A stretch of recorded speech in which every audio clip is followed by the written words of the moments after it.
Alright, this is the video of walking through my drawings of my web application for real estate information. So we're going to start with what can you describe what type of tools you see around the borders of the web page and what they would do for you?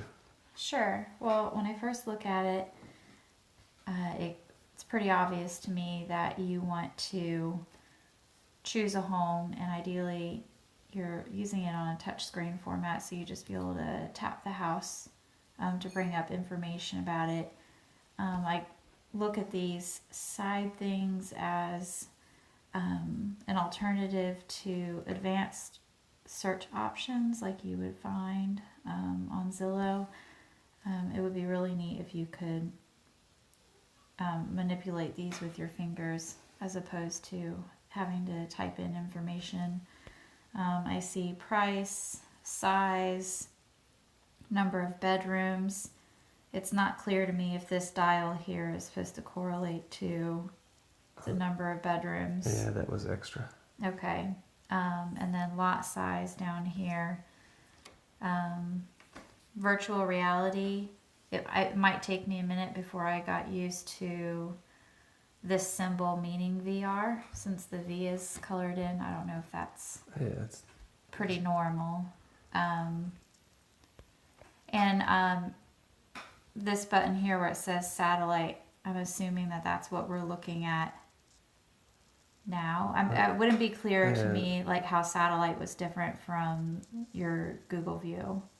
Yeah, satellite view puts the imagery over it, and Google Street View would basically allow you to Walk down the street. Yeah.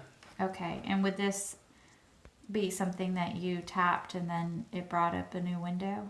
Yes, you could click or tap. Okay, this makes sense to me. Schools, I would hope under that you would also have school ratings, which would be really helpful, like from greatschools.org.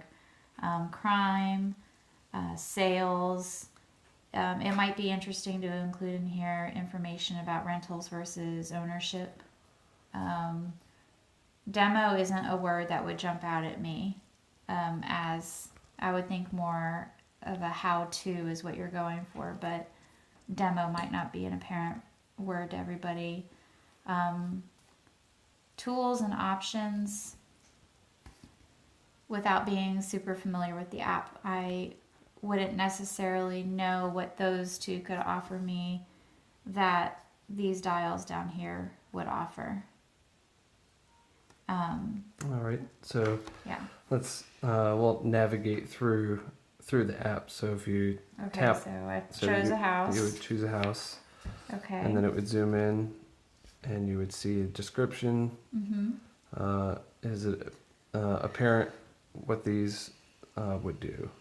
I would assume that this would rotate the image of the house, kind of like you were moving around it. Yes. And that I would think of these up and down buttons more as movement that you would be familiar with in Google Street View.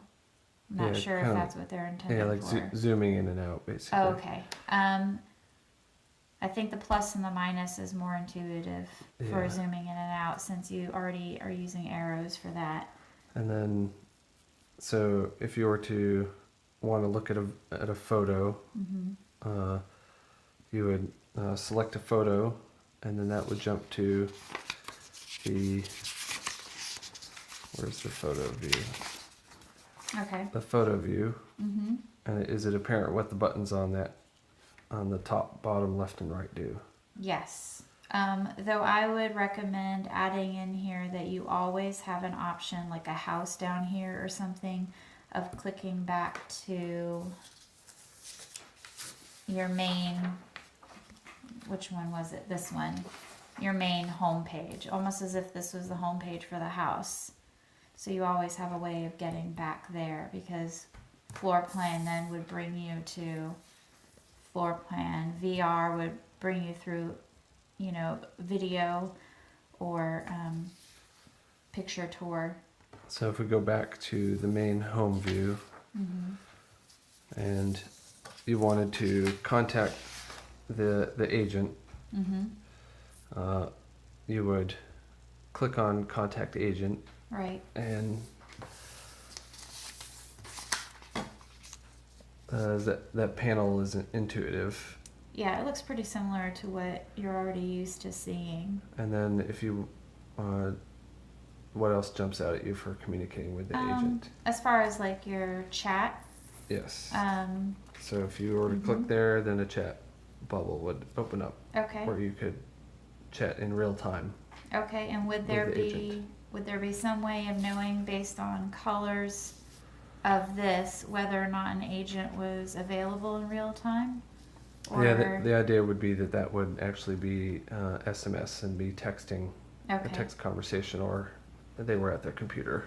okay, great. And that's the app.